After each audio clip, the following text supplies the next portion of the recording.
Hi everyone, it's Simon Keeling here, and it's Monday the 14th of November. Update for you on how things are developing during the next week or so. 7 to 10 day mean charts, this search 500 millibars and valid from next Monday through to the following Thursday, which is the 24th. ECMWF on the left, GFS here on the right, and got a difference developing between these two at the moment. Let me just get myself back in the screen. There we go. Got the jet stream starting to develop, look, out in the mid part of the Atlantic on both models. Now, interestingly, this block that's been built north and east of the British Isles, look, isn't so dominant to the north on the GFS model.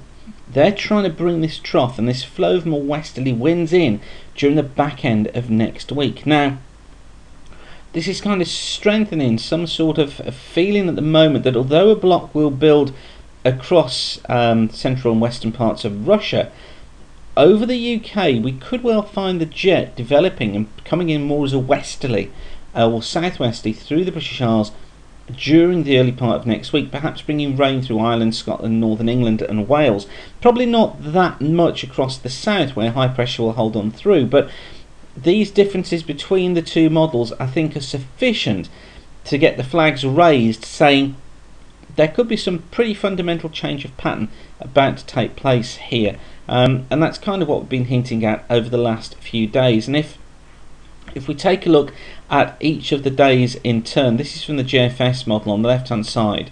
You notice the days here, and if we go through, look, you'll notice how still got this above normal anomaly out towards the east even next Sunday, but as we move on into the week, notice how that anomaly goes out over central and northern Europe, less over the British Isles, which is more of a southwesterly jet stream, particularly affecting parts of Scotland and Ireland into the middle of the week. And then into the back end of the week, look, the GFS trying to build this ridge back in across the country once again. So this could be the development of another area of high pressure somewhere in here on the North Sea, which could bring south or southeasterly winds through the British Isles during that end of the month period. Now, jury really is out on how this develops, because it's one of those patterns that I must admit I'm having a great deal of difficulty in trying to settle off. It seems to be flitting day to day and can't quite make up its mind as to exactly what's going to happen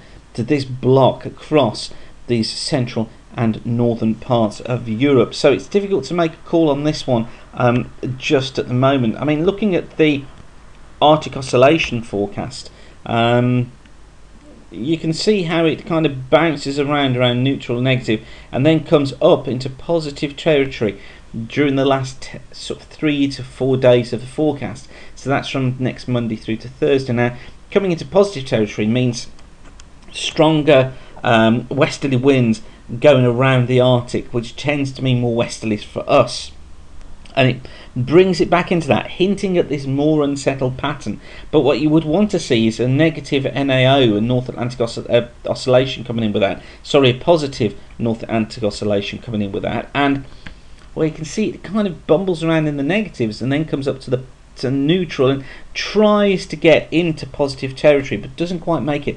I still think these models are hinting at the idea of things going more unsettled during this final back end of the month, this final 5 or 6 days of the month, getting into a proper westerly for a time before the high builds back westwards, perhaps around the end of the month or early December, bringing drier and cooler conditions to all of us.